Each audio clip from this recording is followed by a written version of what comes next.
Hello everyone! Mag-i-start na po ako magluto ngayon ng aming ulam for dinner. So ang lulutuin ko po ngayon ay pork steak. At eto na po ang aking pork na binabad ko na po yan sa toyo, paminta at garlic powder. At eto naman po ang sibuyas na aking igigisa after frying my pork na binabad. So eto na po, mag-start na po akong magluto.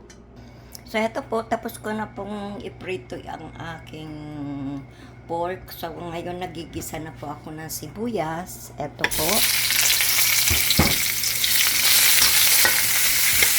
At pag ito pong sibuyas ko ay luto na, ilalagay ko na po uli ang aking piniritong baboy.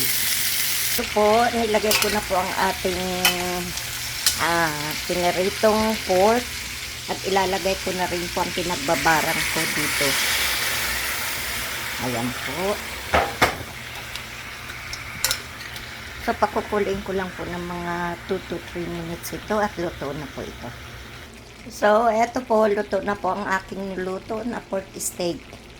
I hope nagustuhan nyo na naman po ang aking niluto for today. So, you have a good day guys. Stay safe always. Bye!